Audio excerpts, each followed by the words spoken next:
¿Está bonito? Javier? We're ready. Yeah. Thank you so much. Greetings. It's nice to have such a nice, large number of people here. When Laura originally sent me some messages, she says, I think we can get 10 or 12 people to show up, and it looks like we have about 40. So we're going to have a lot of, apparently there's a lot of interest. I'm going to do my best to tell you what I know about obsidian and X-ray fluorescence, etc. First I have to admit though, my background, let me tell you just a little bit about my background. Grew up on a farm near Hannibal, Missouri. I don't know if you've ever heard of that. It was the hometown of a famous author named Mark Twain. You know, Mark, he was also a humorist. He told lots of funny stories. Then I went to college and studied physics.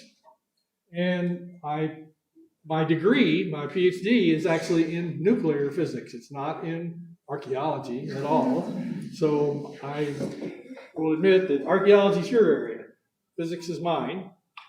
Then I spent 3 years at the University of Maryland, and I overlapped with a group that was using neutron activation analysis.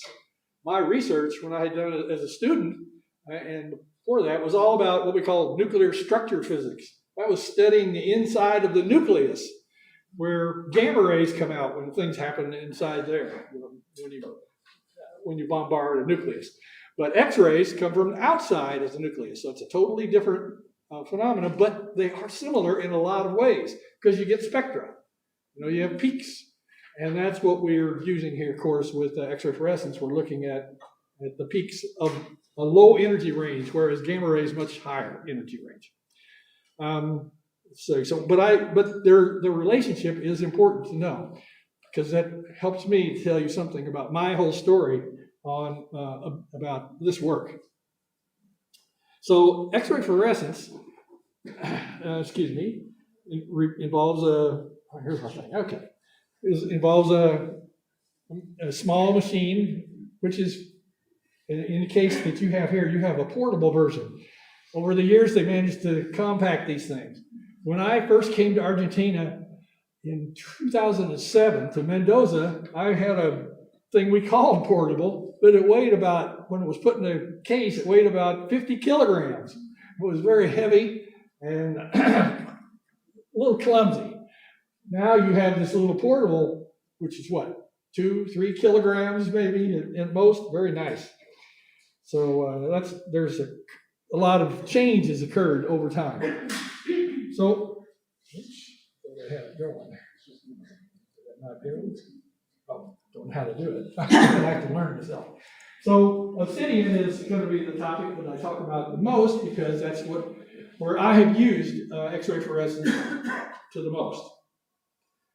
And here you can see a piece of obsidian that actually came from Mexico. This is my paperweight at home. I kept that since I retired 3 years ago. I had to keep something to memorize what I did in some of my research.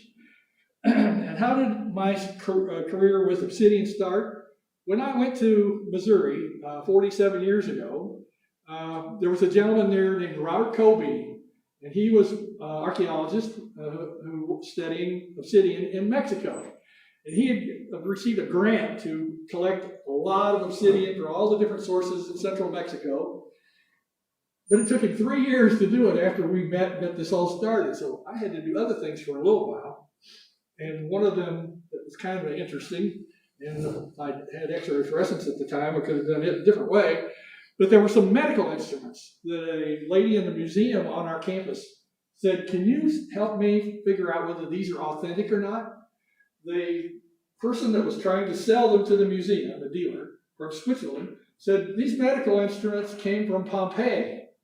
If they were from Pompeii, they would have been almost 2,000 years old and been buried there before 79 AD. That limited the composition of what these things could be made of. They were bronze, or brass, which meant copper and zinc and lead were the main constituents. So I had a technique. If I'd used straight, regular neutron activation analysis, they would have come back so hot that I could have measured them 100 feet away, because their metals get very, very radioactive, especially when you have several grams. So what I did is I found a way to just bombard these things with a small number of neutrons, and that gave us a very low signal, but it was adequate for something where the major elements were present.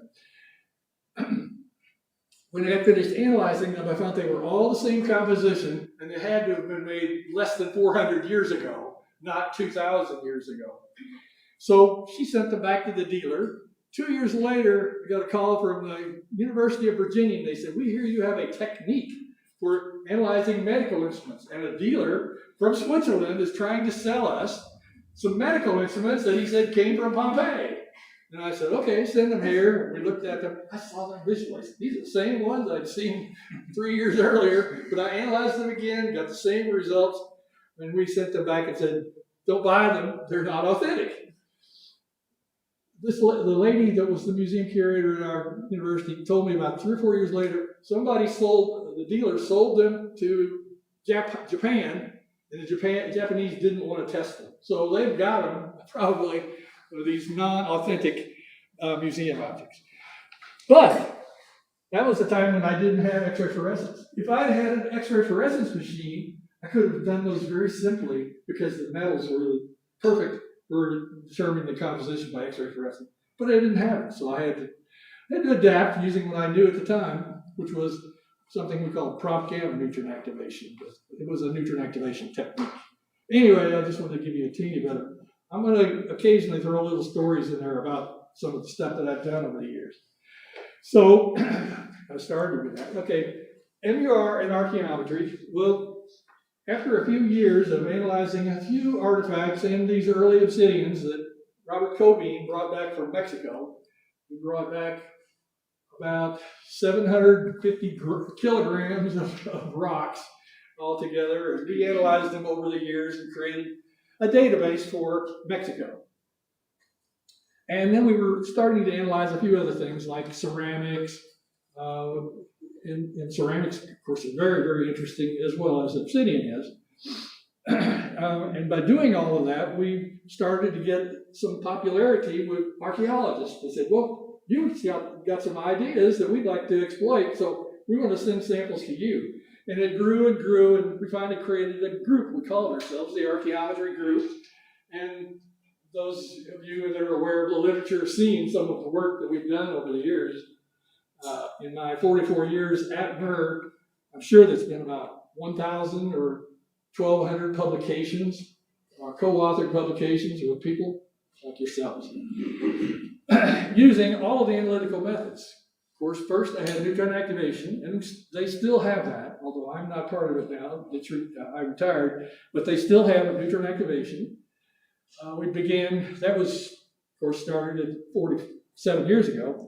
But in the meantime, since about 2005, we've had the capability of doing X-ray fluorescence, first with that big clunky machine, but now the portable ones like you have. And then there are other techniques. This is the work that related to the obsidian collected by Robert Cobain. In this area, across the whole central band of Mexico, there are probably 75 different obsidian sources. A lot. Some of them are easy to separate from one another by their composition. Some are not. They're a lot more work. But with neutron activation, it gives you a big advantage that X-ray fluorescence doesn't, because you have more elements. We also were doing some down here. There are not as many sources down here, but they're easy to identify and separate. Just to quickly look at some of these sources. Here's the sources in eastern and central Mexico. There's about 15, 16 or so when you stop right up there. They're all pretty easily done with neutron activation, with X-ray fluorescence. Some easy, some not so easy, but it's possible. And then out here, it's really a mess because there's just too many sources in a small area. Here's the western Mexico. just west of Guadalajara. It's a very messy area in terms of obsidian sources. So why is obsidian so useful or nice to study? Because the artifacts are easily recognized. Except for some people who seem to send flints all the time, or other related things that are not obsidian, but you can't really tell that all the time. But obsidian is almost always glassy looking. They break a lot. They use a lot because of that, so they have to go back and forth to the source to get new samples to replace the old ones. There aren't that many sources. Although I said that Mexico has a lot of sources, some of them are not very popular because they're harder to reach. They don't give as good a piece of the obsidian is lower quality. But in essence, though, they're limited in where you can find the obsidian. You saw in central Mexico and Guatemala, big gap in between, no sources at all. But people did live there. And the sources usually contain some leftover, some remains, the debitage or whatever. You can find it, and you can analyze some of those pieces as well as the artifacts. And the most important thing about obsidian is that most sources are homogeneous, very uniform. I get 5 samples from the same source. They're all going to give me relatively the same composition whenever analyzed. But not all sources are homogeneous. Some of them do have variation. And then the composition, pardon me for my voice, the composition of the artifacts are going to be pretty much the same as the source. They don't differ very much. I've got some water over here. Thank you. So those are your advantages that obsidian offers you. And finally, I'm going to say this is important. Most sources, like I say, are homogeneous, but not all.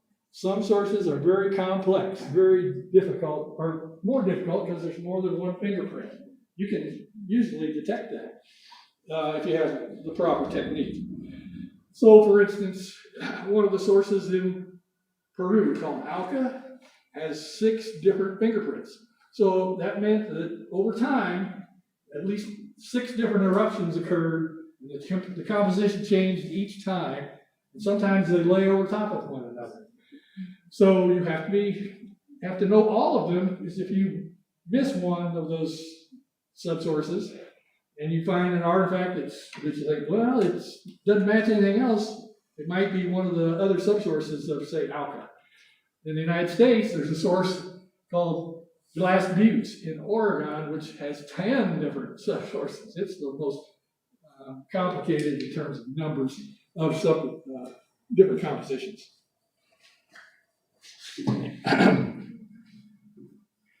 And okay, just another little thing that I like to show. Obsidian, when you look at a chart or plot of silicon dioxide versus sodium, potassium, there are lots of different volcanic rocks, but obsidian is always right here. There are other types of glass, basalt or basaltic rocks and things, but they are different than the obsidian. It's basically this part of the chart. Let's see.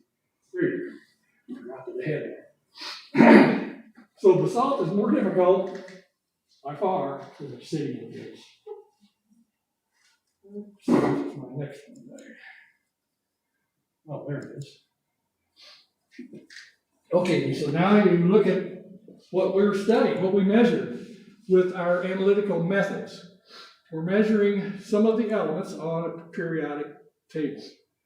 And I've highlighted certain groups that are important with regard to obsidian. There's this group over here, which is called light element lithios. Very light elements. Cations, basically, if you go into chemistry. And then you have the high field strength elements here. These are the ones that are usually very important, very key when you want to analyze obsidian and find differences between different sources, because they are the ones that vary the most from one source to the next. And then there are the rare earth elements. They're more complicated, they're harder to measure, but you can get some information out of them. But if you've got these, you're in usually good shape if you can measure those elements. And fortunately, X-ray fluorescence is sensitive particularly to those elements right here. Not these, which if you could get these elements by X-ray fluorescence, you'd be much better off because they're great for NAA. All of these elements that I've highlighted are good for neutron activation. But those up in that row right there, those are the ones that are most easily measured and have the biggest advantages for use by X-ray fluorescence. You can also measure iron, manganese, and a few of these, but they don't vary very much. You can find differences. Just an example, zirconium could be 10 parts per million in one obsidian source and 3,000 in another source. That much difference makes it really easy to separate some of the obsidians from one another. Rubidium doesn't have that kind of range, but it could be a factor of 10 from the lowest to the highest. And strontium can go from 0 to 1,000 as well. So that's why this is really the reason that X-ray fluorescence has been a booming, successful choice of analysis of lots and lots of obsidian sources. So, as I mentioned, I started doing neutron activation analysis when I first went to Merck. Neutron activation, I could measure 33 elements with very high precision for a lot of them, better than you can do by X-ray fluorescence. And then another technique that's very sensitive, but takes a lot of effort in terms of expense, and you have to have a really intelligent, capable chemist, is inductive plasma mass spectrometry. It's a technique by which you digest the sample. So digesting some types of rocks is very difficult, not easy. Another technique where you don't have to digest the sample, but you can put the sample in front of a laser and blast it with a laser and get particulate to come out. It's called laser ablation, ICP. We won't worry about these. It's fairly sensitive, but it requires you make the sample really small. Calibration is a little more difficult. Anyway, those are the techniques that our people are using around the world to study lots of archaeological materials. Okay, and just a comparison of techniques. The digestion method of ICP can measure a lot of elements. Same way with laser ablation. NAA is good for roughly 30 elements. X-ray fluorescence, 10 or 12 elements. These are some of the advantages and disadvantages. I don't necessarily want to go into all the detail, but this one's destructive. NAA is somewhat destructive because you have to break a piece off and create radioactivity. X-ray fluorescence, you don't have to break the sample down. It just needs to be kind of the right size, fit in front of the beam. But there are things to worry about in terms of lip thickness and area. We'll talk about that a lot later. Accuracy, they vary. Some are high, some are very low. Precision, very high. laser ablation, kind of a big range. NAA, very good in terms of precision. That is how much variation there's going to be from one sample. If I repeat a sample several times, I'm not going to get very much variation. X-ray fluorescence, not quite as precise. And of course, X-ray fluorescence is cheap. That's why you're interested, because it's less expensive. If you've got one, as long as it doesn't break on you, you can do virtually for free, right? If you own the instrument yourself. Neutron activation, you got to find a reactor, somebody that's willing to willing to do the analysis for you, and they're probably going to charge you a fair price. At Myrtle, where I used to work, because the reactor was profitable in some other areas, They let us do a lot of stuff very cheaply. But most reactors, you have a couple of reactors over in Buenos Aires. I don't think they would allow you to have free analysis. They probably would want to charge you. I don't know. Maybe they're better. Maybe they're more flexible than I think. But of course, this is really some of the advantages and disadvantages that are most important to having these, to doing these kinds of analyses, whatever material you're interested in, whether it's obsidian, ceramics, metals, or anything. So I'm not going to go into detail. Here's this ICP. They just digest the sample into solution and it goes into an analyzer for mass and get data. Here's what it looks like. Here's another version where they have a magnet that separates it by mass and you can get mass peaks. Here's neutron activation. In that case, a neutron is captured by the nucleus. And when that happens, it excites the nucleus, gives it some energy, and gamma rays come off. They're very high energy, but we have instruments that can measure those things very easily. And that's why neutron activation is successful. When it gets finished, you may still be producing you're going to produce a nucleus that can also give off gamma rays. These are the ones that most NAA depends on, the ones that occur for days, weeks, hours, years after the sample has been irradiated. And you can measure for years sometimes, depending on the half-life. You've heard of that. Eventually, it's going to become stable, no radioactivity. But that could take years for some elements. Oops, there. Oh, there's a picture of the reactor that I used to work at.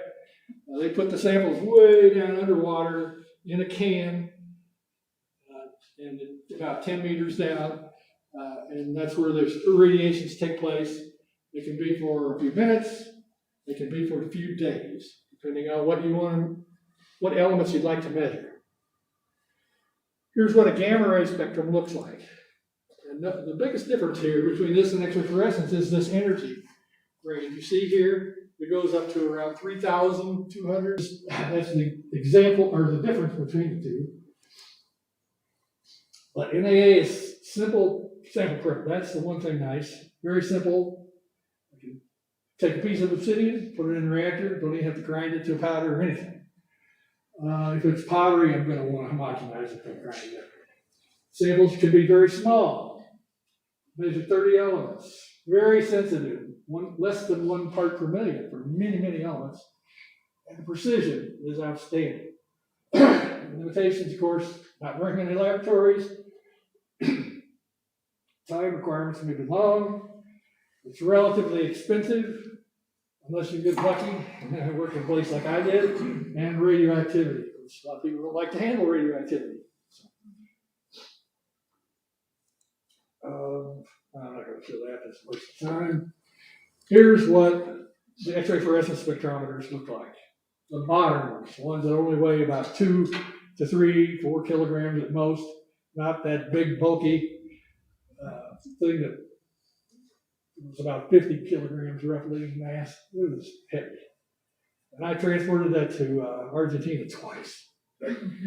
Twice. One arm like this. My luggage over here, and anyway, that was strong. But this thing is so much easier and fun to use. And you have one. Does anybody else have one, an X-ray fluorescence spectrometer besides Laura and Mary? You have one in the back. Okay. What university are you at? University of Nevada. Oh, in Nevada. Okay. But none others here in Chile or Argentina right now. Okay. At least not in the audience. There are few something. Okay. You got it. All right, good. Anyway, here's your advantages.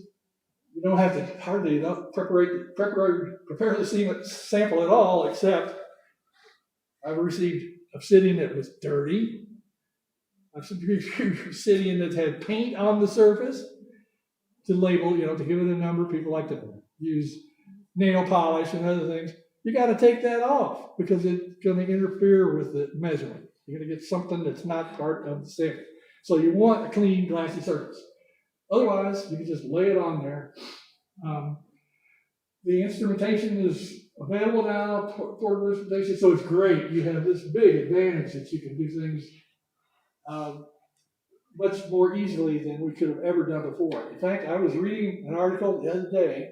I wasn't aware of it, but the Field Museum up in Chicago, Illinois, with Kurt Rademacher and some others that work there, they have analyzed 500,000 pieces of obsidian from Mexico and Guatemala. They have the monstrous database, which gives them a great advantage to studying anything new. They can do all kinds of stuff. I only have 25,000 in my database. So, it's how much different things are. There aren't very many critical elements that you can measure. Like I said, rubidium, strontium, zirconium, maybe manganese and iron sometimes. Measure time can be very short. I like to always do 1 or 2 minute counts. Jeff Ferguson at my lab, 30 seconds. He's in a hurry. He wants to get it wild and back. But anyway, you still get pretty good data and cost free or minimal, whatever you want to call it. Notations, surface contamination or shape causes little problems. So you got to have a clean surface. Size and thickness, that really is kind of critical in a lot of cases. And the precision, not quite as good as NAA, but it still can be 5%, or maybe better if you really have everything just ideal, perfect. So I know we're kind of jumping back and forth, but how does it all work? An incident X-ray goes towards the atom, and in most cases, the electrons that are disturbed are in what they call the K shell. Shell that's closest to the nucleus. When you hit that and disturb that electron, it's going to jump to another state and give off the energy of the difference between the K and the shell above it. That's where you get then a K shell electron, they call it. For some elements, the heaviest elements, you may be interrupting an the other way. An L electron, and it's going to give you off, now that's the K, I'm sorry. That's another K. Anyway, you can disturb the L shell, and you can get off an M shell, I thought there was an L there. That says an L shell electron. Yeah, okay. So that would come out in the second case. That's for some elements. The ones that the heavier elements, you're going to be more likely to see one of these because their energy is going to be lower than some of the K shell electrons. And then there's the M shell, which are even further. You don't normally see many of those. But there are some cases where you can use the L shell electrons, the energy from that. Okay. Here's another thing I'd like to point out. Your X-ray strikes the sample, and depending on the energy of the X-ray, is how far it's going to penetrate. A very low energy X-ray is only going to strike the surface and give off the fluorescence X-rays. Most of the X-rays that come out are coming out from the surface of the sample. Very few are going to come from the backside because that X-ray would have to go all the way through, and then high enough energy that it come out. So not very many, but some do, at the very back part of depending on thickness, deep within the sample. Okay? And then there are some scattered electrons, really scattering, which is just like a ball bouncing and coming out. Doesn't interact technically with the electron shells.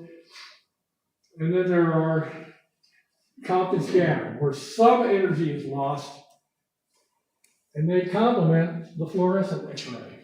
So if you can follow that very well. But anyway, they complement the other X-ray, and they're kind of important because we're using those to estimate how much of the sample was actually irradiated. So here's what a typical spectrum is going to look like. You have iron, peak, manganese, you got zinc. I think most of the time when I say zinc, it's because somebody had fingernail polish on the surface of the sample. But it could be real in some cases. But I've seen cases where zinc said it was 1,000 part per million. That's definitely because it's part of the fingernail polish or whatever people were using to label the sample. So always clean the surface.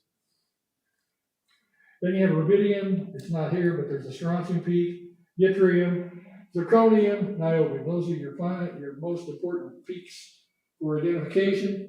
And then you have this thing they call the Compton scatter. Okay, that's what we're using as a way to estimate the mass or what part of the sample was actually receiving X-rays. In order to do the analysis, then what is actually done is you take the ratio of how much area you have the rubidium to the area of this Compton.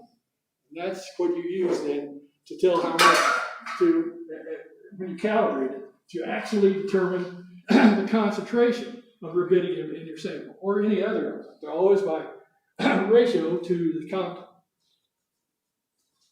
If everybody follows that or not, but that is important.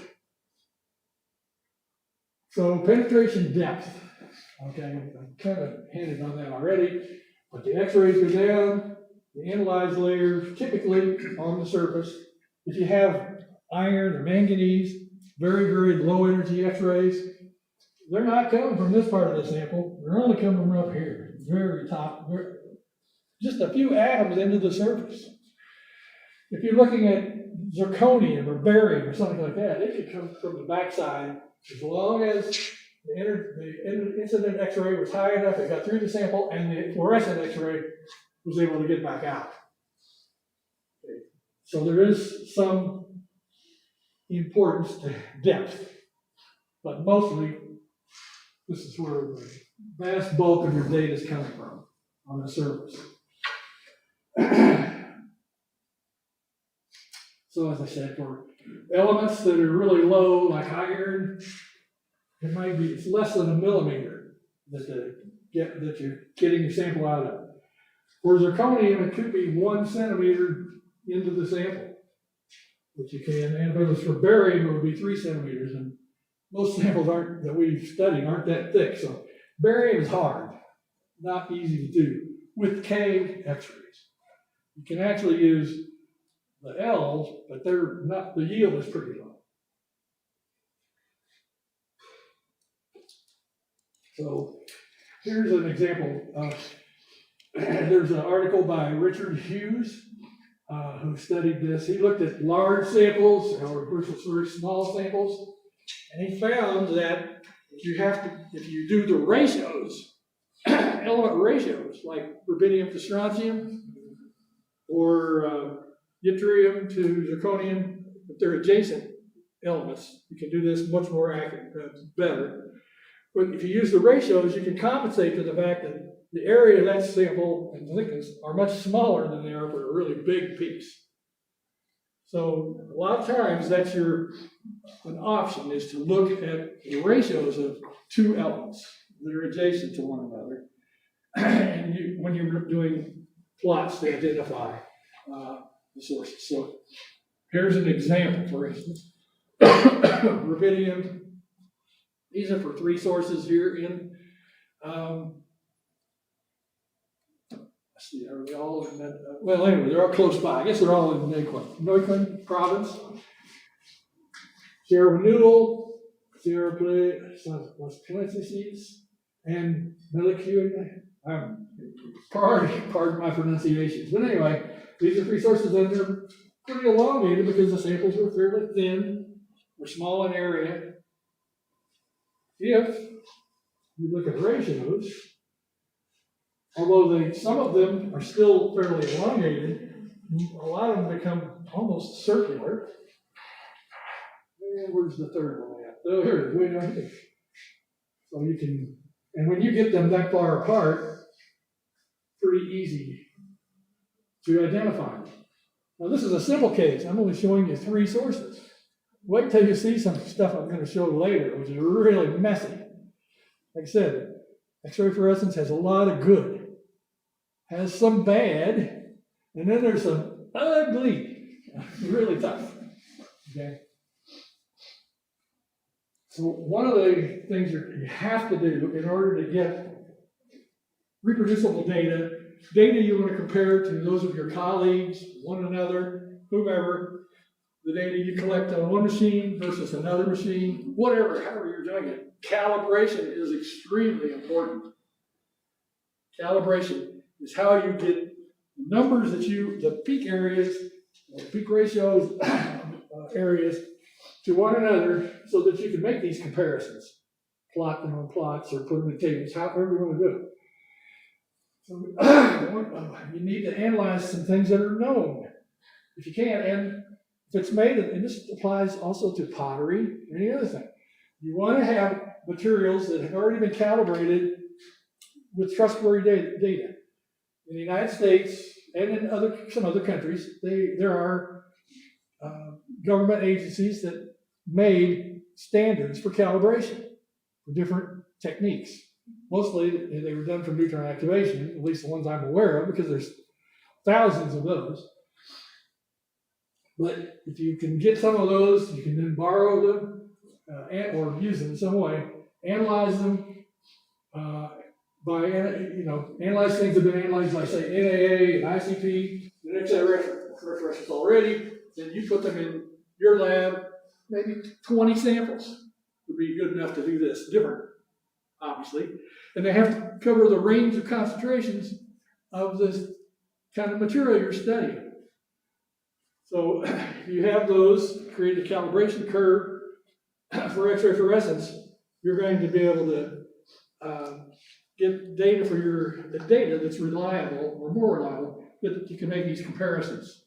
But the conditions under which you run, that is the voltage of your instrument, and other things are important too. If you run it at 25 kilovolts, and somebody else runs theirs at 40, they're going to be a little different. So you're going to have to kind of agree on what voltages you want to use. And just to show you, neutron activation has the big advantage that if I did a 1 gram sample or 1 milligram sample, weight is the only thing that affects the signal. So I'm going to get something that's linear, straight line. Never have to worry about wiggling. Well, X-ray fluorescence is different. With X-ray fluorescence, there are interactions between the 2 elements. I have a lot of one element next to the other. The one that's lower Z can absorb some of my signal so that it affects the data that I get. Or if the one that's lower is a lot of it and very little of the one above it, I hope I'm not screwing it, making it difficult. Anyway, the curve is never straight. It's a wiggler. And if I want to analyze a material that ends up out here, it can be way off. Calibration curve is not, because it's not a straight line, there can be things out here that odd things happen. Because it's going to just bleh, or in terms of the calibration curve. So it's very important that if I'm analyzing an unknown or something new, that I have some idea of what the highest concentration can be in that material that I'm trying to analyze, and make sure that when your calibration curve extends beyond it. Because out here, it's wild. And to give you a quick example, there was a publication not long ago in QSR with Rafael Suarez from Uruguay. I don't know if some of you probably saw this article. They contacted me. They had their own X-ray fluorescence spectrometer. It wasn't a portable, but they were experimenting and found 2 pieces of obsidian in a river in Uruguay. Now think about it, it's a long way from all the known sources. in South America. And so they analyzed it on their machine, and they asked me, can you help us figure out where these obsidians came from? When I saw the data, I said, that's not obsidian, it can't be. But they didn't use any type of obsidian sources to jump their calibration. They used something that the company that sells the machine calls fundamental parameters. If you've heard that before, but it's a very crude method, and it doesn't work very well. Anyway, I said, this is just not right, this can't be obsidian. They said, well, we're sure it's obsidian. So we sent them a calibration set from Murr. They calibrated their machine. They got a better calibration curve. They reanalyzed their data, and it was remarkable, the two sources that showed up. One of them was the Sierra de las Planicies source, the one I called CP underscore LL. The other one was the source called Telsum, which is even further south. That is a long way from Uruguay, but it was remarkable. And the data is so perfect, it can't be wrong, especially the Telsum. That source is so different. It has a humongous amount of zirconium, and they nailed it with that calibration. So, did a great article on it. Let's see, what else have I got here? So, if you want to calibrate your instrument, probably the obsidian calibration that Brooker gave you is probably the one that my lab generated. They gave us an X-ray fluorescence spectrometer for doing that work. They said, here, you give us a way to calibrate obsidian, and we'll sell it. Of course, they sell it. But we did that, and they gave us an X-ray fluorescence spectrometer of our own. We had 2 or 3. A couple of them were broken over time. But anyway, we had that. And what we did is we went through all of our data that we had collected by neutron activation first to identify, remember those elements, zirconium, rubidium, strontium, all that, to identify the widest range that we could for all those different sources. And I have 800 sources in the lab, so we had a lot to choose from. We had to make sure first the source had that wide range for, maybe one source has a wide range for rubidium, and the next one has a wide range but a low range for zirconium. The next one might have a lot of range on zirconium but a low range on rubidium, so you have to have all those variations. Well, we identified 40 of them, and we also had to make sure that they were the sources that we felt were the most homogeneous, most reproducible. Whenever you analyze it 5 or 6 different times, you're going to get approximately the same data. So we did that, and we made those sources and gave the calibration to Brooker. And I'm sure if you bought the Brooker and they gave you an obsidian calibration, it probably came from that, but it may depend on what energy they use that you get. So if you want, you can contact the ladies here know who to contact, James back at Murr, but he will send you the calibration suite, and you can calibrate your instrument perfectly with the data that we provide also with you that tells you what the concentrations were for all those elements. For ceramics and other materials, there are materials that you can purchase from NIST, from Europe, and then a company called Bremer Standards, but they cost hundreds of dollars each. I mean, you can spend $10,000 to $20,000 buying those materials. So it's a little bit expensive if you want to do that. They have the metals, they have everything. They even have the obsidians. But theirs are all powdered now. They ground everything to powder for uniformity. Before I retired 3 years ago, I did develop a clay calibration for Brooker. They said you can keep one of those XRFs if you'll send us one of these. So I actually did that, but when I sent it back to them, they said, oh, we're not 100% happy, but we're going to sell it anyway. So you may be, if you got the clay calibration, you probably have the one that I developed from them as well. And it's okay, but they said it wasn't perfect. There were limitations to it, and I understand that. I didn't have time to redo it. So those are the 2 calibrations I know they sell, and they have others that other people have developed for them or they did themselves. But that's important, calibrating your instrument. under some conditions. You want to make sure that you use the same conditions to calibrate as the ones you do to analyze your unknowns. Must be. Otherwise, the data won't be comparable. And if you're interchanging with other people, you want to know what their conditions were relative to yours. I think that was my last slide on this. I have 2 presentations, but that was my last slide. Do I have, one moment. If I have any questions, maybe I could try to analyze or answer them. Yeah, I was thinking if we can do it ourselves. The calibration? The calibration. Yeah.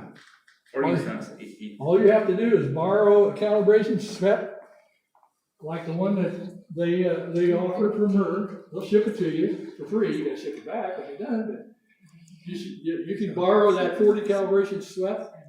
They'll give you the numbers for the different elements that you're going to be measuring, and you'll get your own calibration. Do it yourself. Yes, ma'am. The calibration lasts forever, or you have to calibrate the... No, as long as you're running the same conditions, voltage, whatever, you should be okay. Very, not much difference. I mean, if somebody runs 35 kilovolts and somebody runs 40, you've got to have a calibration that's slightly different from his. Your data that you can finish may still be comparable, but the 2 calibration sets you're going to have to do. Always use the same voltage and run conditions on your machine that you do for everything else, and then they'll have to do it on the same layers. But the 2 tables can probably be merged. I would recommend that you try to keep them not too different, but should be okay.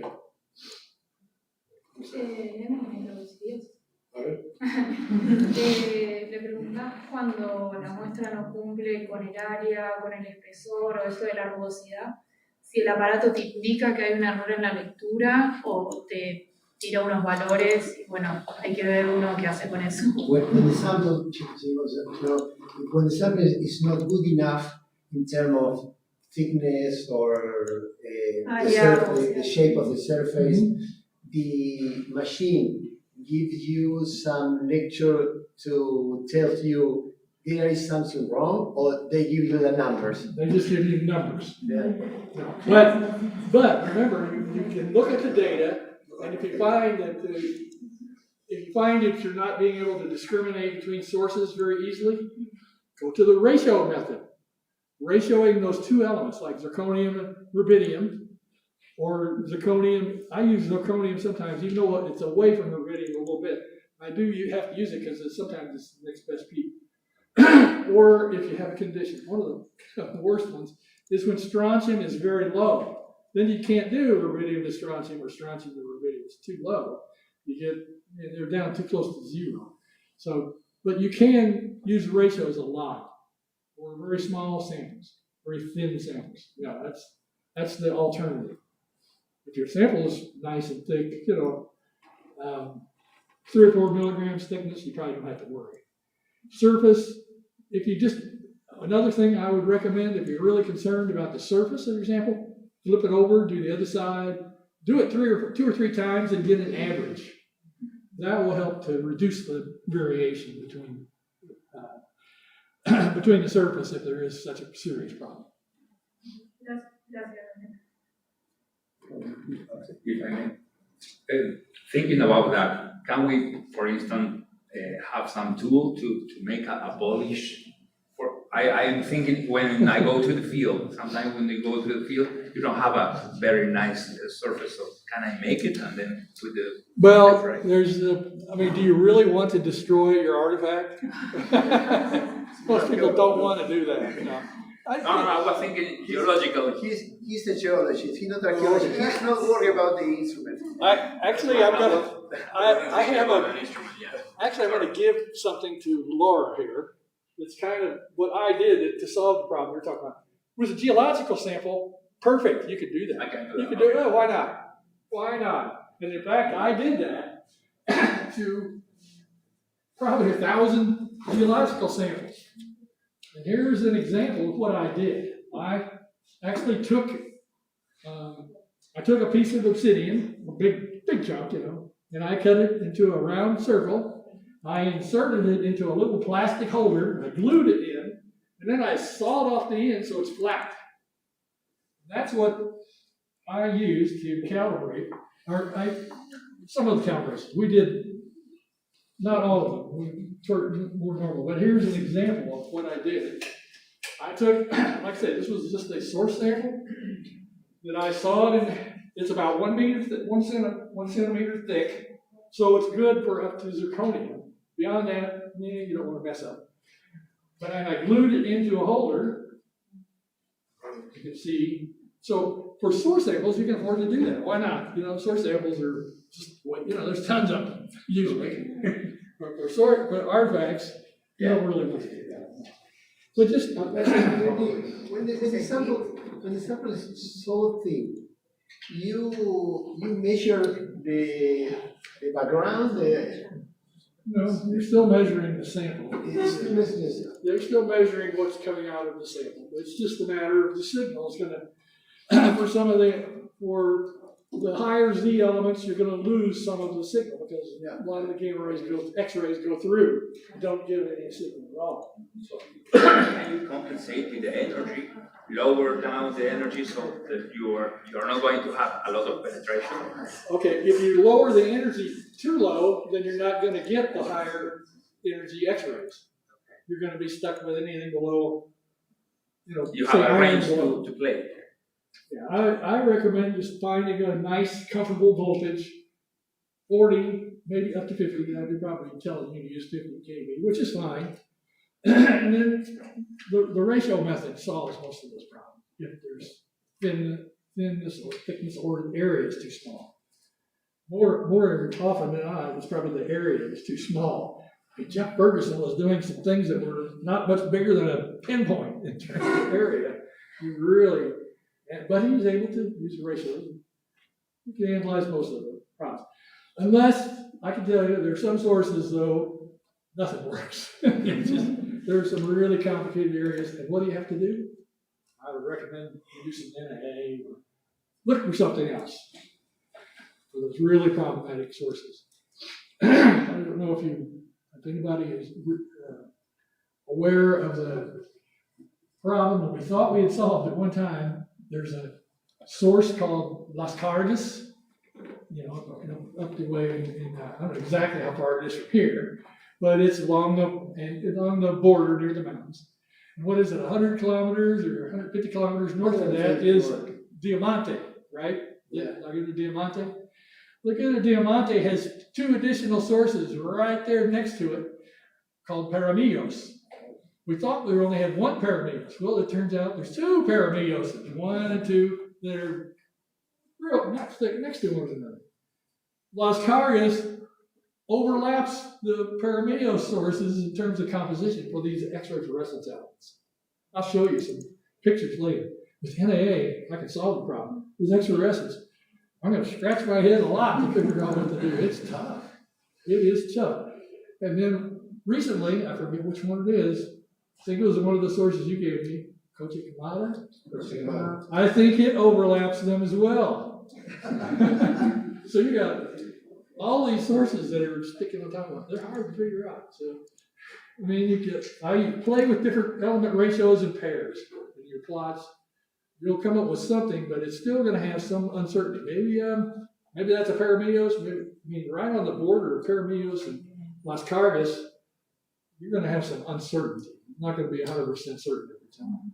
But a nuclear activation analysis can solve all of these problems. Most of them. Not everyone. Yeah, I'll tell you what. There is a source in Turkey, eastern Turkey, that overlaps with another source about another 100 kilometers away on every element that I know of, except one. An element that people don't normally measure. If you measure that element, I didn't even know about it until this gentleman studied before me. Says, bromine's the only element that works. And he was right. It's tough. Very challenging. But in most cases, with neutron activation, you got 3 times as many elements to work with, and you got better sensitivity. Remember when I had that chart earlier, I showed you the zirconium in the row with rubidium, and rubidium, strontium, yttrium, zirconium, the ones you normally measure with X-ray fluorescence. row one below that, cesium, barium, lanthanum, hafnium, those are elements that are very, very sensitive by NAA, far more sensitive than they are by exofluorescence. And those have even greater differences between them. Makes it easy. That's where I solve the problem. If I had, and I can afford to do NAA, I do that, but sometimes you can't.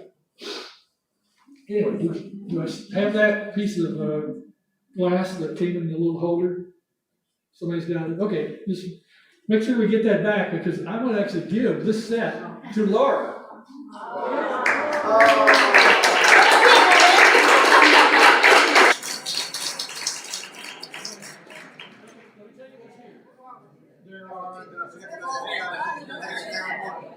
Okay, the sources, now this is not every source. Unfortunately, I retired before I could get all the sources, but there's a couple of sources from Bolivia. There's several sources from northwestern Argentina, and then the rest of them are all from down in this region. But they're not every source. There's a few missing. But I didn't have time to you can use that either as a calibration won't be so much, but you can use that as a qualitative way. You know what I mean when I say qualitative? Qualitative analysis is looking at the image. So if I have one plot for one sample and I have another plot for another sample, if I can lay them on top of one another and look really close, I can say they're from the same source. When you see one piece sticking up relative to another spectrum, you know they're different. Anyway, so these would be very good for qualitative analysis, but you can use them otherwise too. I can send you the numbers, but you probably already have good calibration with the set that came from Brooklyn. Oh, you're welcome.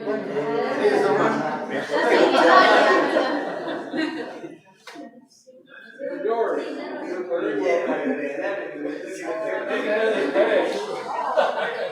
The rubber band keeps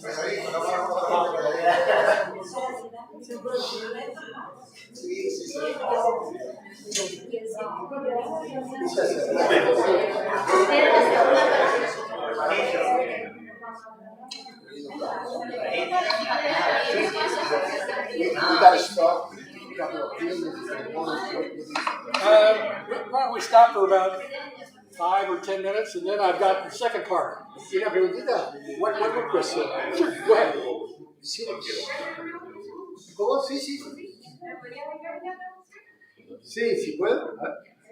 Que pasa que en el estudio de la cerámica, Patrick Quinn dice que en el proceso de calibración hay como un mínimo aceptable para que el elemento sea confiable, que es 0,8 de desviación. Entonces, no sé si para la obsidiana también se ha establecido un aceptable, como para que el elemento sea confiable. She says that. Sounds like she's interested in ceramics. Yes, yes. And he said that there is an acceptable In ceramic, there is like a standard deviation about 0.8, and she's asking if in this kind of rock we have something like that. In ceramics, is that? I'm not sure exactly what she's asking. Where do you have in this information that 0.8? Is that 0.8%? Patrick Quinn. It's some Patrick paper of Quinn. Patrick Quinn. Oh, Patrick Quinn. Yeah. He said that have that number 0.8 standard deviation that be acceptable for the measurement. With the obsidian is something. Okay, maybe like in that. an individual sample from a particular replicate sample, but between two different sources or two They are different, going to be there. the difference is going to be much. Is going if it was 0.8% for each of them, that'd be great for every element. But my experience with ceramics, I've used neutron activation almost exclusively, so I can't say that. And I'm not going to say that X-ray fluorescence doesn't work at all, but there's going to be more limited in, let's say, how would I answer your question? If I wanted to create a standard, which I did with those clays, I homogenized the clays. I did everything I could to make it as homogeneous as possible so that I got, a replicable curve. But when I take a piece of ceramics, do I want to destroy the original piece and homogenize it? If I did that, your data is going to be tighter, yes, more or less variation. But that's destructive analysis. Is that what you really want to do? I mean, if you're just interested in laying a shirt on there, Sometimes there is enough thoughts. okay. If you have a large piece, there's some there. Yeah. If for a lot of early pottery has a lot of granularity to it. It's not homogeneous. Kind of, modern pottery is very, they mix it up, grind it, homogenize it. My brother actually has a pottery factory of his own, where he makes modern pottery and sells it. But the clay and stuff is all very homogeneous. Every sample is the same as every other sample from that particular batch. But two pieces of pottery that are found in an excavation, if they came from different places, there's going to be temper materials, rocks, sand, and other things in one sample that are different from another. So it's going to be more challenging, not impossible, but you're going to find it's nothing like obsidian. Obsidian is the perfect matrix for X-ray fluorescence. Siempre lo dijo, cerámica y RF no le gusta. Tenía que cerámica, Por eso este autor como que tiene todo un proceso de pretratamiento de la muestra antes de hacer cualquier lectura o interpretación, porque reconoce todos estos problemas. Entonces quería saber si la obsidiana también tenía un proceso como de estudio de la muestra y de los elementos antes de determinar su confiabilidad para la interpretación. Era eso. Let me further. If you have to or want to go ahead and destroy the sample and homogenize it, grind it up and get it up, that's a lot of extra labor. Whereas X-ray fluorescence with obsidian, just lay it on there and do it. So there's more work. It's closer to what you're doing, but what you would do with neutron activation analysis. You grind it to a powder and homogenize it much more. Good. Was the question different than I He wants to know understood? if the obsidian, if there is any method with the obsidian to solve these problems, like the homogenization for the ceramics. You need something. No, because you're lucky with obsidian because your obsidian is naturally homogeneous because it was hot. Volcanic lava got hot, and it did all the homogenization for you. But a potter who makes a piece of pottery, especially early potters who probably didn't, they just grabbed a piece of clay, grabbed some sand, timber, mixed them together. They were happy, made a pot. There's going to be variations inside the pottery, piece of pottery. It's not going to be it's nothing like obsidian because that was humans were involved in it, not a volcano. And the variation in the sources of obsidian, the confidence level that have the source, how That's right. You can be more confident when you're looking at variations between two obsidian sources. That's right. Than you could with pottery. I'm not saying you shouldn't do it. I have a friend in Spain,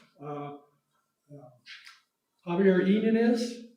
Whether you've heard of his name or not, he's done some work here, I think, with somebody in Argentina. But he uses a big sample of pottery and grinds it up and he can get some information out of that, yes. But you don't get as many elements, so you got to really be get lucky, perhaps, in which elements are discriminating. When you say that obsidian is an ideal because it is an homogeneous element, that is valid also for obsidian with different colors, transparent, red, black, because I mean that different colors means different elements. No, not always. No? Okay. A lot of the time, it's usually, it's the oxidation state is why some of the obsidian is red in one case, black in another. So I've looked at some of those obsidians that are different colors that came from the same source, and their difference is less than the difference between sources in most cases. Most cases. Yeah, but in that case, if you, what's the word, shot at the red area of the obsidian and the black area of the obsidian, the results should be different. They're pretty close. I mean, it's not perfect. It's going to be. You're not going to find as much of a problem with obsidian because of color. Yeah. Not as much. I haven't done hundreds of them, so there could be some exceptions to what I'm saying. But the ones that I looked at from Mexico, there was a set that was so it's called a tumba. It had reddish obsidian in one sample, another one was kind of clear, another was kind of gray, black, and I couldn't really tell the difference. And I used NAA on them. So I didn't have too much trouble there.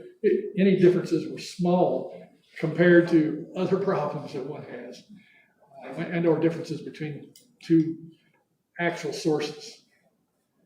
I have one last question. If you see that it is related to the next part of the conference, we can keep it. So don't delay. I was thinking when in the beginning you told that some source could be not homogeneous and could be have more than one lecture. And you mentioned that you had a case like that in Peru. Yes. Yes.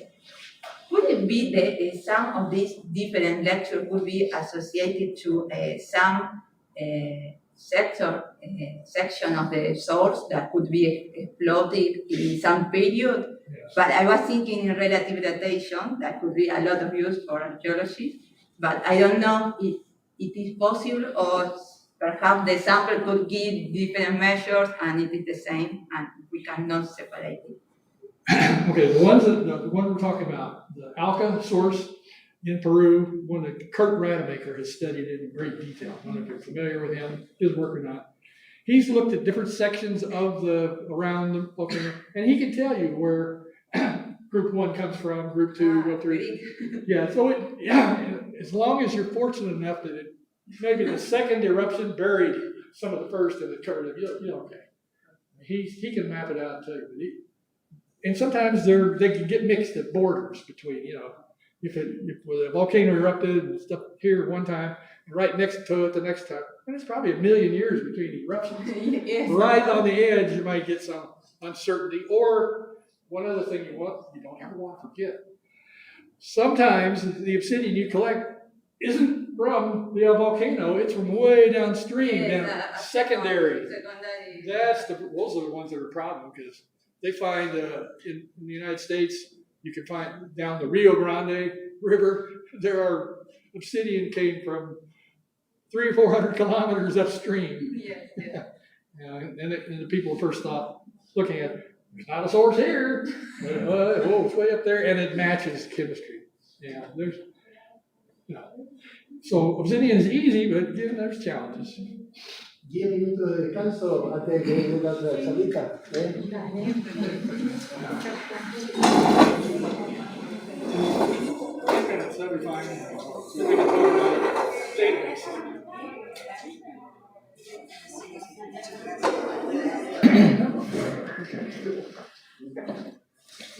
So I guess everybody's back.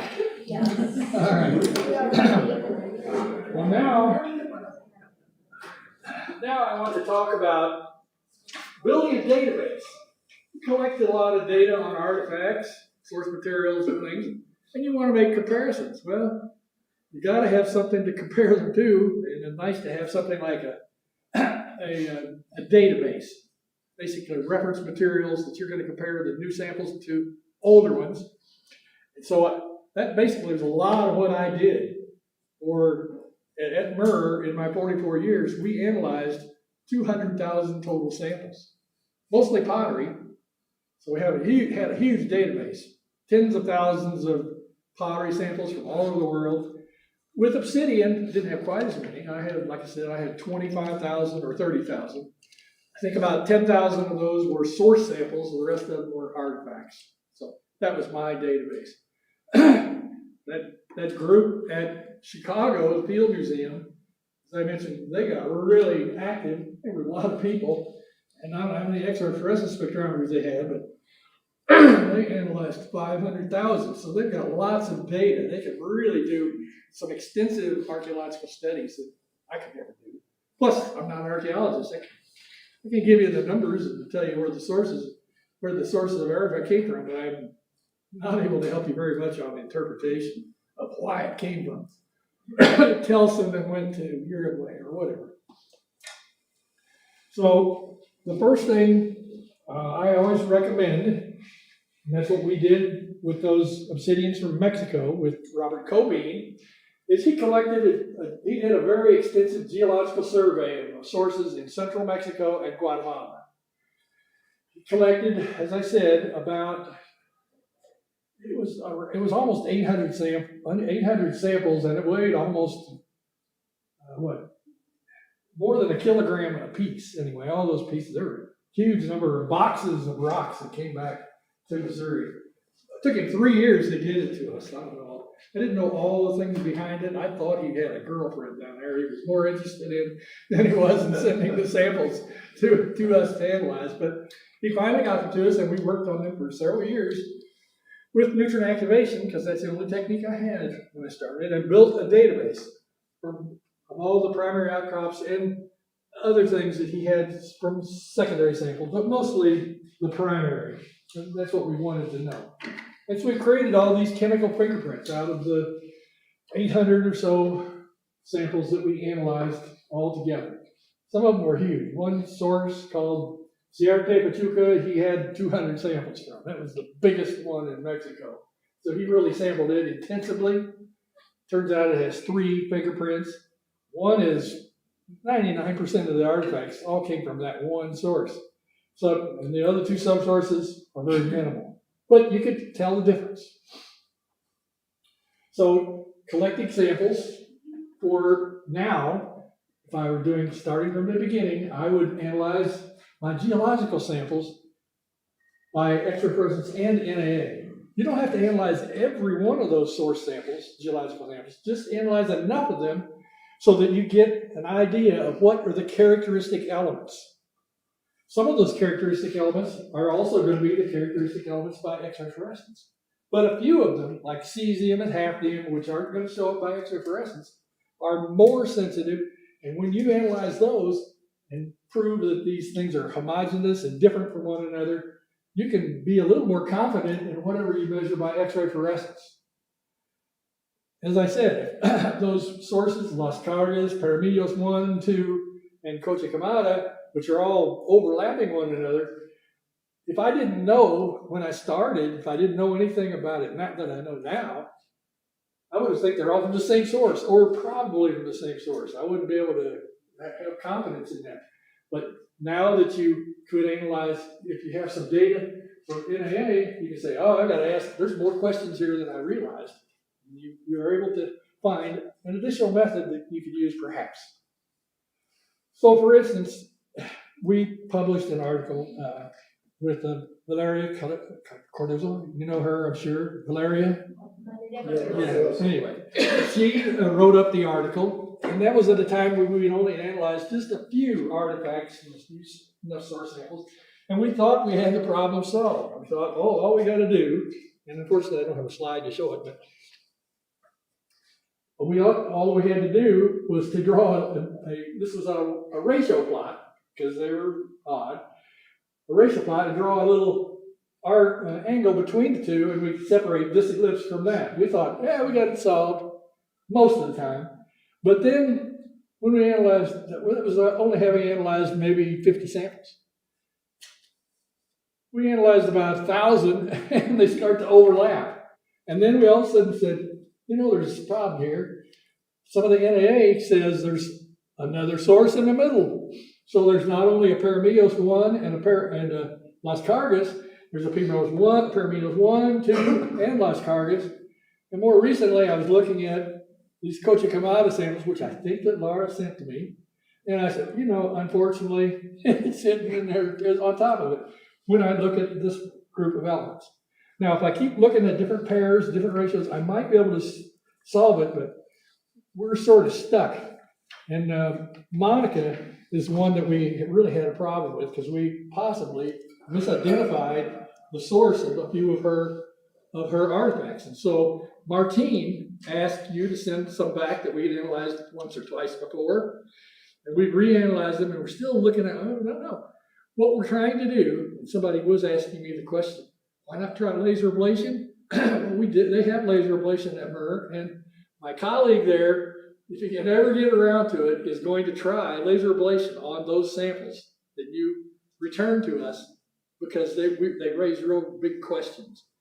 My guess is, I'm just guessing now, I think we said that some of those were from Paramillos, which could be from Glascock.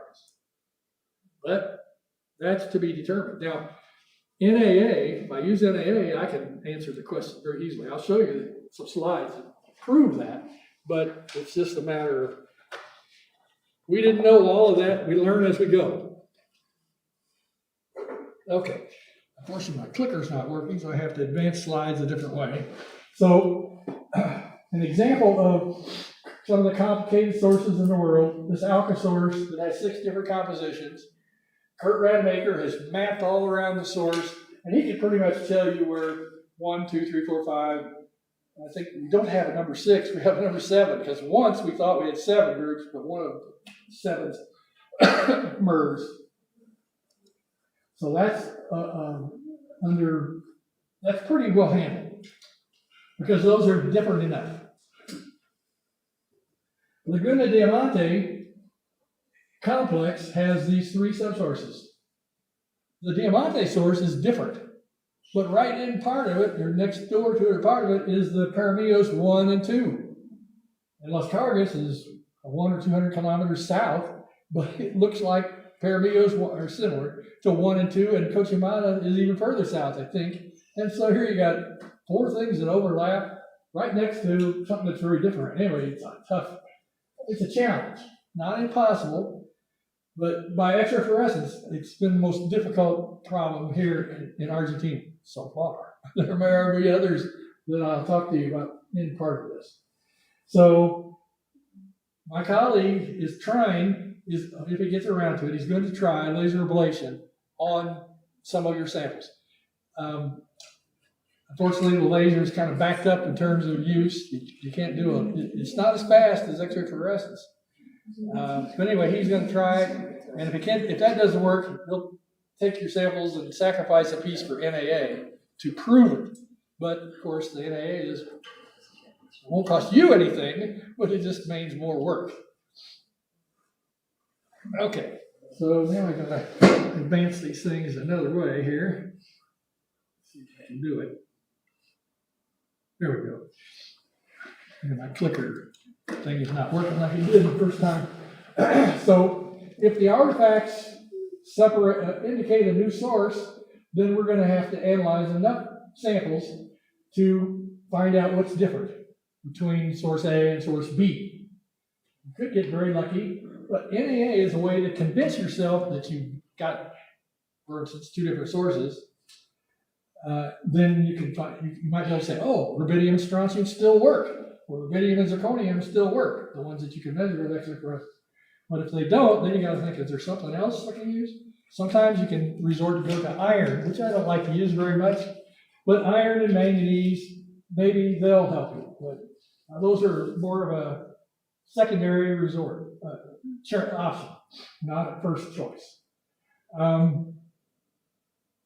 So that's why I'm going to show you some data that I've collected or has been sent to me, some of it by Beta Perez and others, where he did his own work, but he's found some sources that I have never seen before in his artifacts. He doesn't know the location of the source.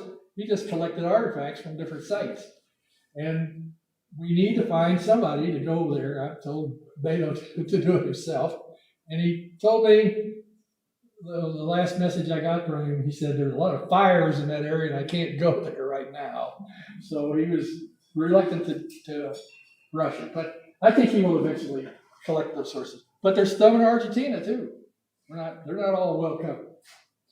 I did some work back in 2017 in the state of artifacts that were brought from down here up to Mendoza, and I didn't realize that they were from sources I still had no NAA data for.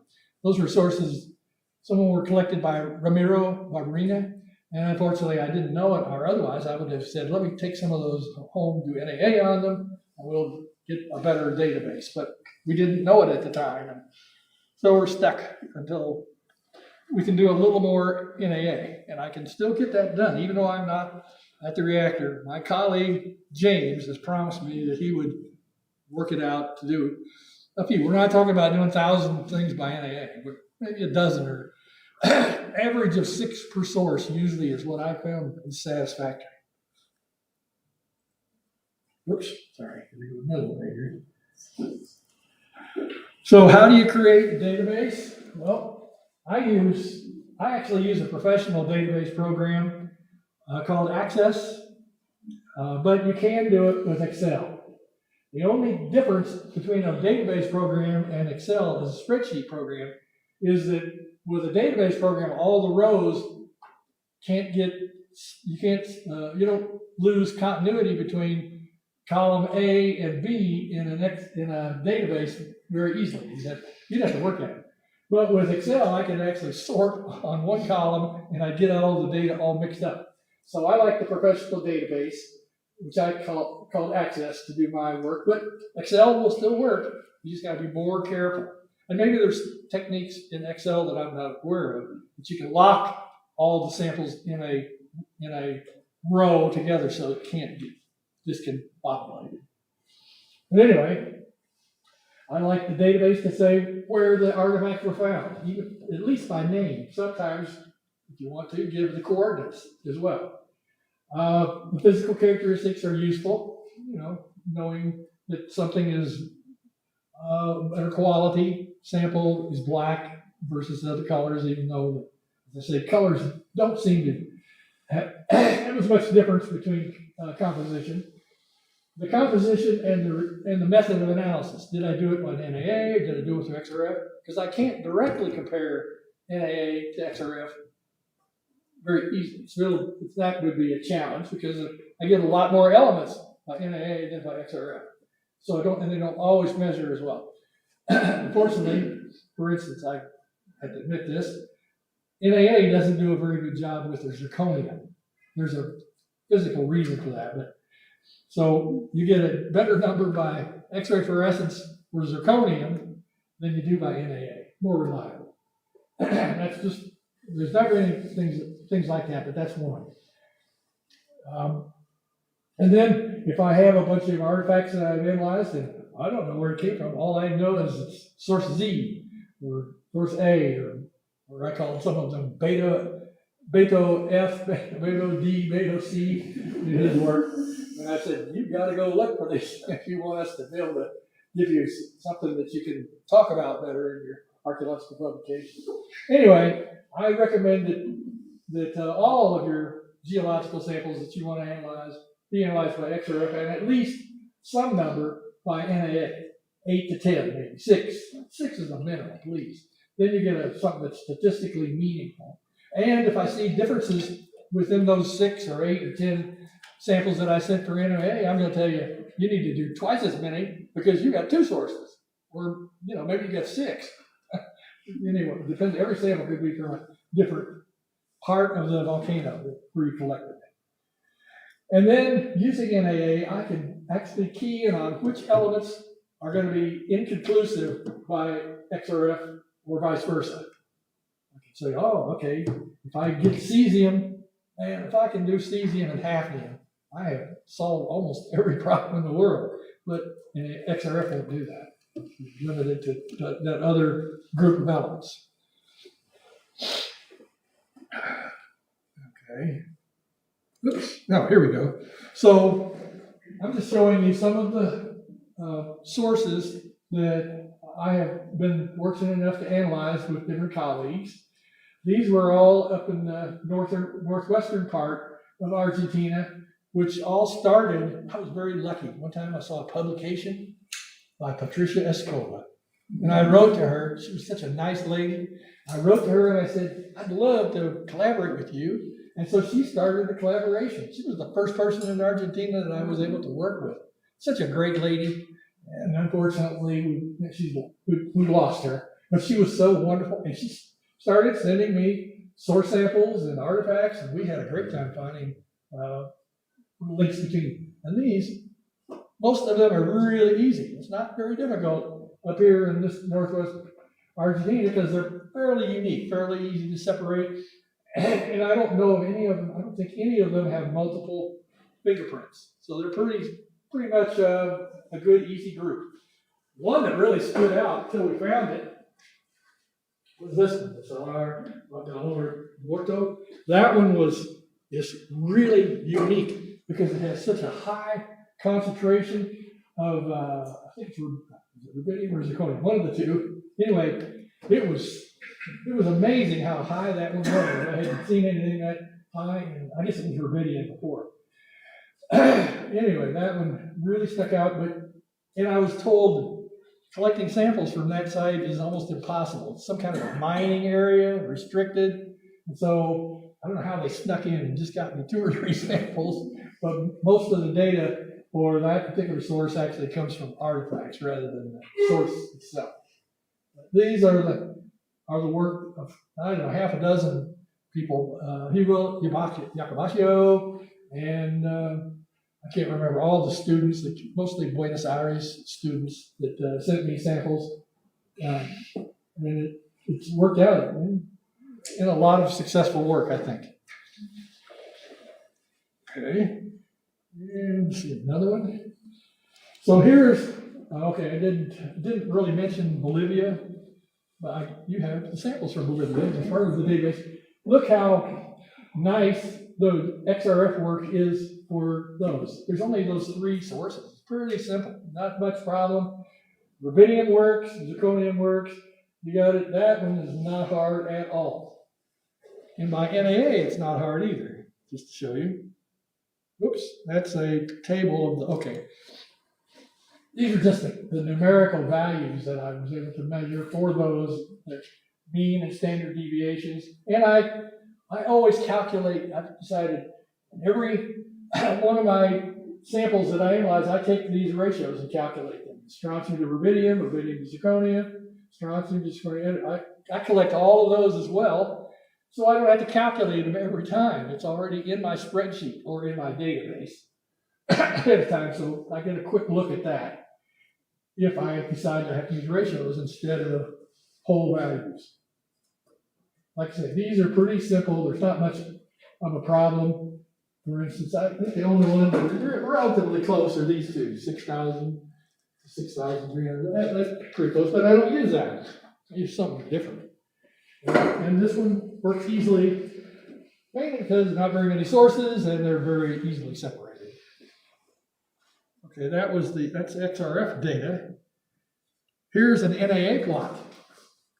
I don't know if you can realize the difference, but if you take a look at these ellipses, much smaller ellipse here because of NAA than you have with X-ray fluorescence. And the numbers, cesium and hafnium, as I mentioned, cesium and hafnium. I love cesium and hafnium. They're so nice for NAA. For ceramics, anybody that's interested in ceramics, you can measure chromium is the nicest element in ceramics. But X-ray fluorescence doesn't like chromium very well because it's too low. But that's the key element. And I've always found chromium in regard to NAA, ceramics, sorry. And here's the NAA values. Just wanted to prove to you, I calculated all of those as well. And the standard deviation is much smaller for most of those elements. The only one that's kind of flaky is zirconium, so I don't try to use that off of my NAA so much. Okay, so let's work our way down. Here are the sources in Northwest Argentina, and this is XRF data. So you can see, as I mentioned, that one source, Salar Norte, has a really high zirconium, rubidium, I'm sorry. And the only ones that I have found that are a little bit challenging are right in here. These, because they're so low on, okay, I use zirconium in this plot. If you use strontium, all those numbers are way down here on this part of the tell. You can't separate them. So here you've got to use, you just look for pairs of elements that you can plot and see something that works well for you. So in this case, they're all fairly well separated, except maybe Kyoryang and Tokomar. Those are pretty close and can be a little more challenging than some of the others. But you can also flip around and do rubidium versus strontium, except that a couple of cases are going to be too low to use, but maybe some of the other things, if they're close together, you might get to separate. So don't just look only at say, rubidium and zirconium, but look at anything else that might help you. In fact, I would always recommend look at every combination that you can, because some of them are going to be more successful in one study than there would be in another. And even ratios if you have to. Excuse me. Sorry. So you say Why? we can like play with different combinations to figure out which one is working for us. Right. Okay. Unless you have a case that's real easy, like Bolivia, you don't have to do much with those three sources in Bolivia are so uniquely separated by almost any plot that the first one's going to be as good as any other. But, in this area where you get 20 sources on a plot or 15 or 10, and you're worried about it, I would look at other combinations than just the one that I showed you. There might be other ones that work better for certain pairs of sources. I mean, it's just make all the comparisons you possibly can, and compare the numbers to the table. The tables I showed you just a minute ago. Those tables, if you're far different than some of the values on the table, then maybe you've got a source that you didn't realize. You catch you by surprise. So kind of look at everything that you can. That's what I'm trying to argue. This is the NAA plot. And the ellipses are much tighter. Very little chance. There was something strange about one of those ONA samples. I don't know. It may have been contaminated through NAA. It was a I always did NAA on a chip. I never ground things for NAA. With obsidian, I just put little chips in the bottle. But there could have been something strange that happened that caused that one to be an outlier. And maybe the one at the Zapalaria at the top. Anyway, you can see though that they're pretty tight. They're much tighter, less variation than there is with X-ray fluorescence. And I plotted, in this case, rubidium. I could have plotted cesium and it would have been even tighter. Let's see if in fact, I got another plot, I think. No, that's not the one. Okay, so now we're going our way south. We're getting here in home territory, right?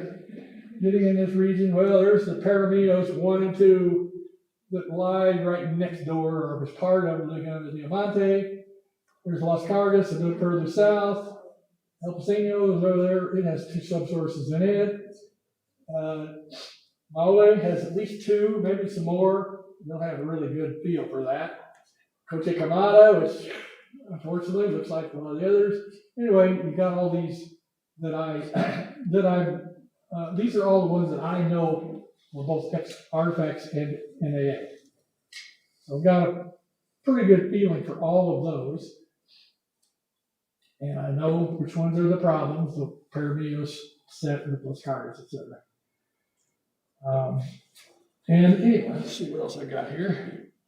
So now, to show you some data. Here's the data from NAA. Now in this case, I chose, sometimes cesium and hafnium is not ideal. You got to look at other pairs, and I found out the one that gave me the best picture of all, it separated every other source, so I didn't have overlaps, was scandium, another element that you can't measure with X-ray fluorescence. It's too low because it's only a handful of part per million. It's just too low in concentration.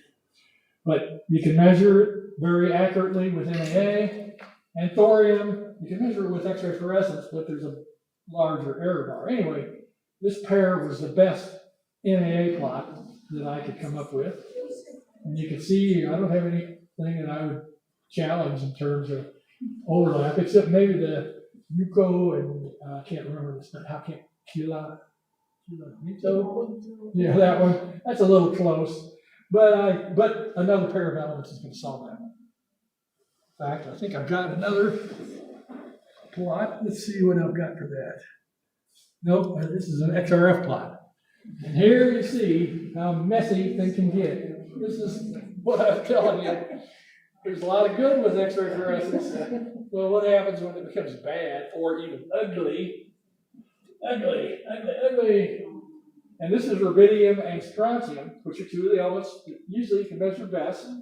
Now, I didn't show zirconium, but I don't think it helps. Because, look, if rubidium is overlapping all in this area right here, having another thing the other direction is not going to help very much. Very unlikely. But if you look at NAA and you start looking at some of this other stuff, you might be able to unravel some of this a little better. I mean, here, I don't have too much problem with these. Pretty confident. That's not too bad. I think zirconium, I think zirconium probably helps you solve that. But nothing's going to help me down here very well. These are okay. But it's a challenge. Somebody said something about trying laser ablation. Okay, laser ablation, you might be able to, it's a lot more work for the person doing the analysis. It might work if it measures the right elements, but there hasn't been enough work done on obsidian from this region to tell you the answer. That's still an experiment that's sort of underway. If my colleague can do it at MER, I can't do it because I'm not working there, but if he gets in, James, if he gets to do it, we'll find out. That's one of my goals, is to encourage him to keep trying. And what else have I got here? Okay, here's the rubidium versus zirconium version of the previous plot. I don't know if you remember, but these two sources kind of overlapped in the rubidium versus strontium plot, but they do separate here. This came apart a little bit, but then more interferences and overlaps occurred. This is that messy area of Paramillos, 1, 2, Cochikamata, and Las Carnes. It's just really a tough situation. Anything else to mention on that? It's a lot of sources. And that's part of the reason it's hard. Okay, what else have we got here? You can see the next one. Okay, so I blew up just a portion of the sources by X-ray fluorescence. And those in black are the sources that I have analyzed source samples for. What the source of what? Those are the sources that I have analyzed. I was able to do NAA. The ones that you see in red, I haven't had any source samples to analyze. So I don't know them as well. This is XRF data. You're only looking at XRF data. This tells you that there's some kind of a group here, but is it a homogeneous group? I mean, it probably is, but I would feel more confident if I had just a handful of samples, 6 or so, from that particular source, that we could say, we feel pretty good about that. It's not a duplicate, not a double source of some kind. And then we have a couple of others I called Mendoza A and B. These are all samples, if I remember right, these in red are all ones that I analyzed the artifacts back in 2017. They were brought to me by Romero. I didn't know that they were sources I'd never seen before.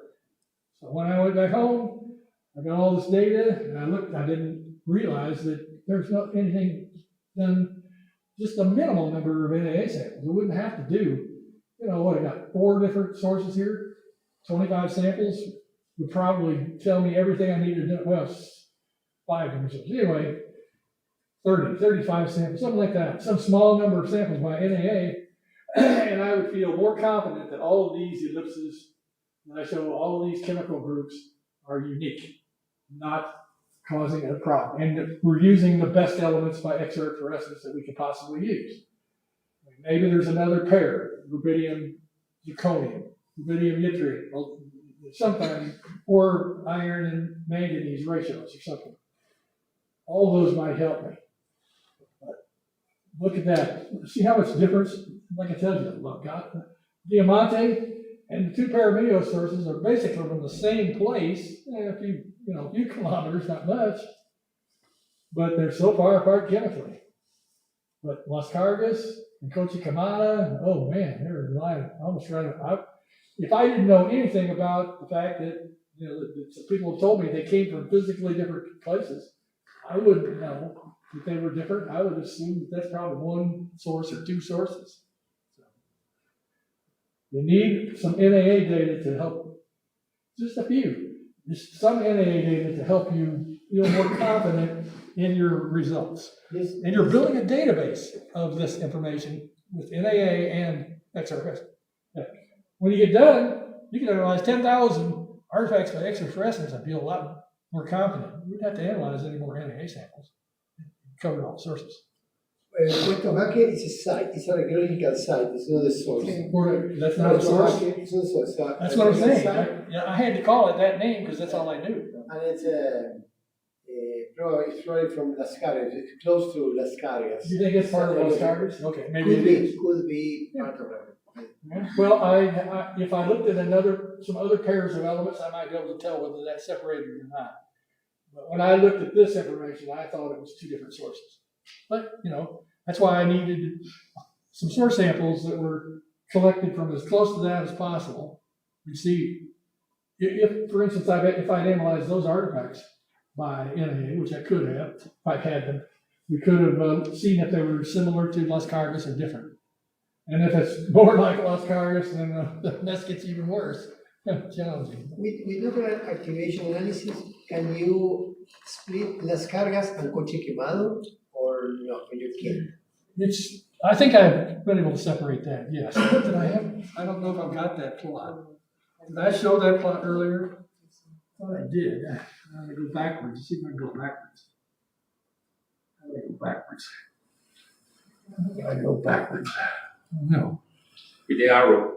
With the arrow, where to? One to go forward and the other. I want to go backward. Oh, this one down here. Wow, yeah, here we go. Yes, thank you. Okay. Yeah, I didn't notice that. I don't know how to great. I haven't used PowerPoint in a long time. Let's see, where's Coach Kamada at? It's the triangles. It's still XRF. It's triangles. And I'm trying to find them. I think it's right here, isn't it? No? Yeah, it's this one right here. And it overlaps with Diamante, and then there's something else in here that I can't tell. I think it's separated from the Las Cargas. I'm not sure. The previous slide? I'm here. Yeah, I don't have that. Well, anyway, it's a challenge. Right now, I'm not able to answer your question because I didn't try to plot enough different pairs. So I can't answer your question perfectly. Anyway, you can see all this. No, I didn't have. This plot only shows the sources that they're in red that I've never analyzed, and so that Puesto Jacques is not on that previous plot anyway. So I don't have it there. I can look at my database and see if there's a difference. I can't do it right this moment, I'm sorry. Okay, here's sources further south in the province of Milquin, and look at the number of sources I don't know anything about. Right in the middle. They're mostly separated except for right in here, but I think different pairs of elements would separate all of that. But I've never had NAA samples I've only had these XRF samples for those things in red. So that just, to me, that demands a little bit more work by NAA. And I have been promised that if somebody sends me a few samples, we're not going to have very many, I can get data for those and we can make sure that we're confident in the X-ray fluorescence data. Okay? So that shows those. And one more I want to show you. This is the problem that Beto Perez collected his own data. He said, I don't know these sources, so can you help me? And I looked at the data and I was able to create groups.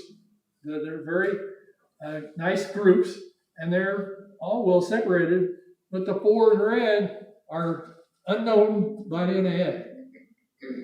Never saw them before, don't have any knowledge of them.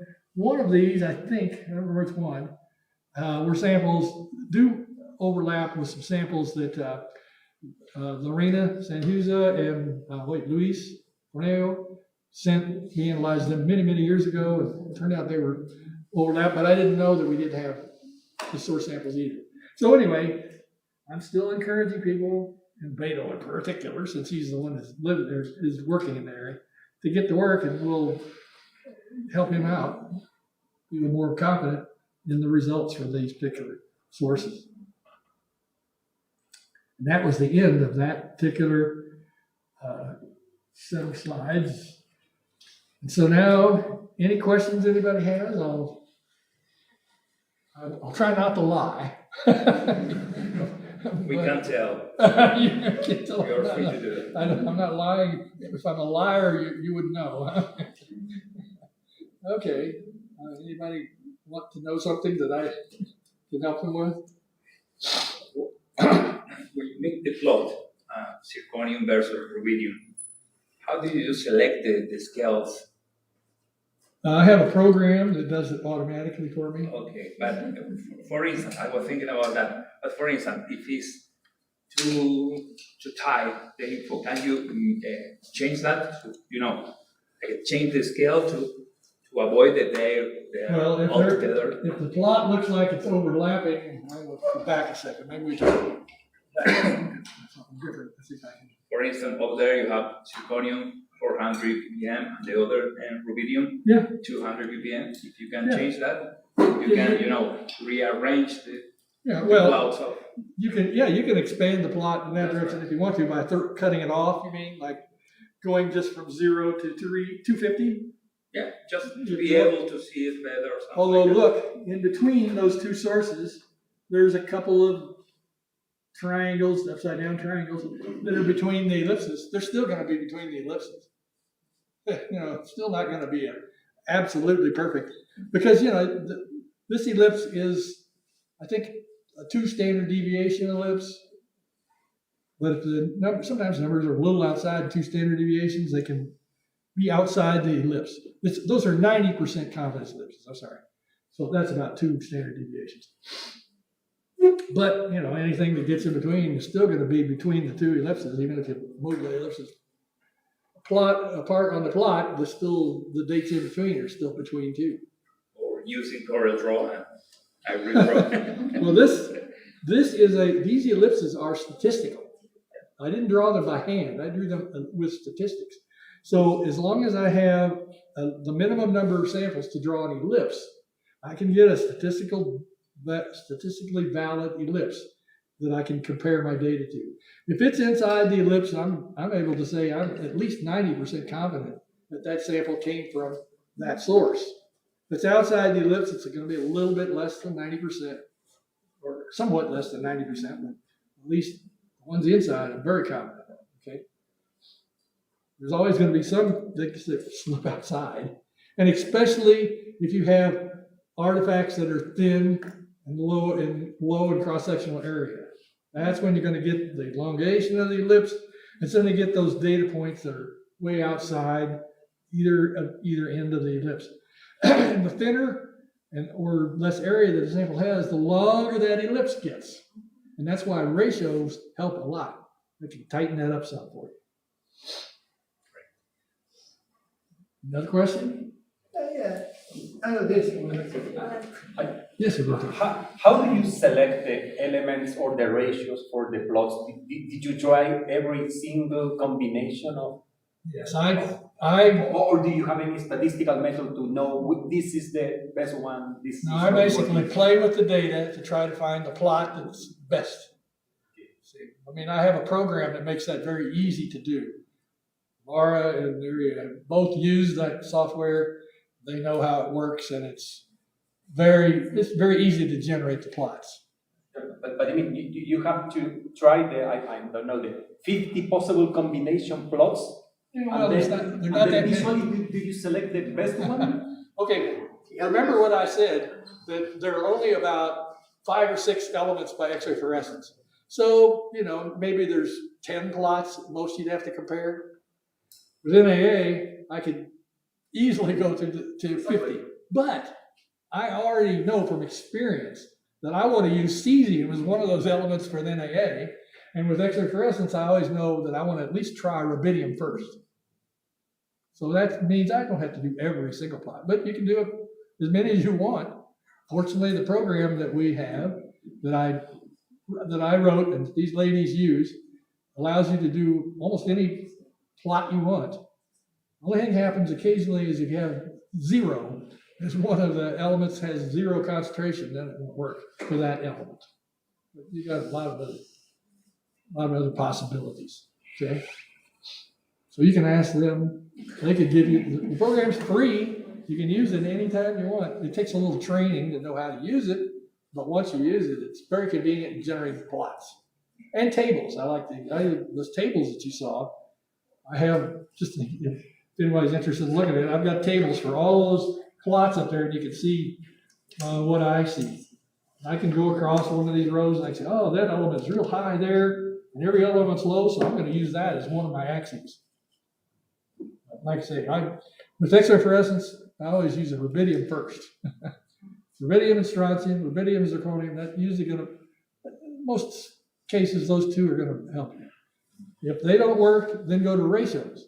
Strontium over rubidium, rubidium over zirconium, or some other. That's why my tables, I always calculate those ratios at the same time so that I can put them into the program and I don't have to calculate them, every single time. They're already done automatically because it's in the database. Can you move back to the nuclear activation analysis? Wait a second. I might have to go back to the beginning on that one. No, not before, no. Four or five slides. Well, it doesn't. Let's see. Did I exit the program? If I did, I kept going to the beginning. It's easier to make No. Okay, which one do you want to see? Move back one more. How far back? See, Maybe NAA clock. maybe 3. One more. Hit this one. No. That's not it. One more. Yes, right. Scandium and scandium and thorium for Mendoza and Northwood. Yeah. And can you put this Oh, you want to see them? I'm sorry. Sure. I can blow that up. There you go. What do you want to know? I wanted to refer to Glascock, coche de Glascock. Yeah, those are different. But very differently with Yeah. activation. Right. And look at Paramios 1, and I don't think Paramios 2 is on there. There it is. I'm sorry. So look at that. Those are definitely they're on top of each other. Well, I don't know whether they're visible geographically, but chemically they're very easy to separate by NAA. Unfortunately, by XRF, man, they're just not. Glascock, look at that. Glascock, Paramios 1, 2, and Cochabamba. NAA solves the problem. But you guys can't afford that. I agree. This is problematic because I'm close and you can't. But you would But we can use it in a year. occasionally. It's It's more expensive, or maybe you can get lucky if you have. If you look at Carter at ratios, I didn't plot the ratio plots. Sometimes they'll give you a little bit more boost. Thorium, you can measure thorium by XRF, but it's not very good. But it's a choice that I didn't look into very hard. So one might try rubidium versus thorium. Although, well, the thorium values are a little different, but thorium still, if it was 12 part per million, it's probably 12 plus or minus 6. It's going to be tough. Not impossible. Maybe, and I didn't think about, well, no, I can't. Thorium, I don't know. I don't have a good answer. You can ¿Alguna stop. pregunta más? Si no, seguimos después de la tarde. Una más. ¿Cómo establecer diferencia entre un grupo o un subgrupo? How can you establish a difference between a group and a subgroup? Well, I have to look at various plots, and if you give me enough samples that I can do statistical plots of these ellipses, and I find that a bunch of them are over here and another bunch over there in a different part of the plot, I can feel confident they're different. Wait, look at Paramia. This one, the same. Okay. The same volcano in the same place. Same, but somewhere when whoever collected these samples, I don't remember, they collected a lot of samples. I don't really know geographically where they picked them up, but I know that when I started looking at the data, one group is here, another group is there, and there's a difference in thorium. In this case, there's a little bit of difference in scandium, but a lot of other elements are different also. So it's just, you've got to find things that group together. And by looking at plots of different element pairs or element ratio pairs, you're going to find out whether they're different or not. To the point where you can separate. Anytime you can get a 90% confidence slip that tight and another over here that's that tight, and the statistical variation of that element is small enough, you can feel confident it's a different group. Okay? I know. Same thing happens in pottery. Same thing will happen if you analyze pottery. You get enough difference between the ellipses, and then you can know that you have two groups or 10. I mean, if they don't overlap. If they overlap, and then you keep looking at other pairs, other plots. Don't just rely on a single plot. If you're questioning this plot and you don't feel like, well, he's showing it to me, but I don't believe him, well, you try some more element pairs and I'll bet you it'll work. And I have NAA to work with, so I can guarantee you that I can separate that. I can draw 10 different plots that will all be very easily clear that those two subsources exist. I can't tell you physically where the samples were collected because I don't have that information. That was done by somebody else. But these are source samples, mind you. They're not artifacts. Source samples. I'm only plotting source samples on these NAA plots.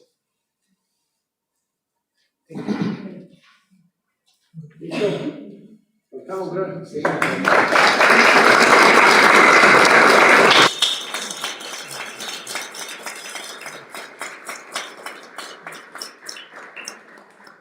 Thank you. You're most welcome.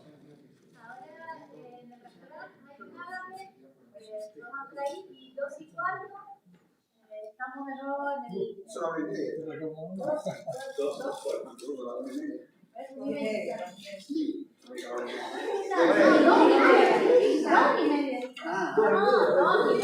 Una horita con la cocina de esta después vamos a la otra sala y ahí continuamos. Y ahí ya abordamos todo el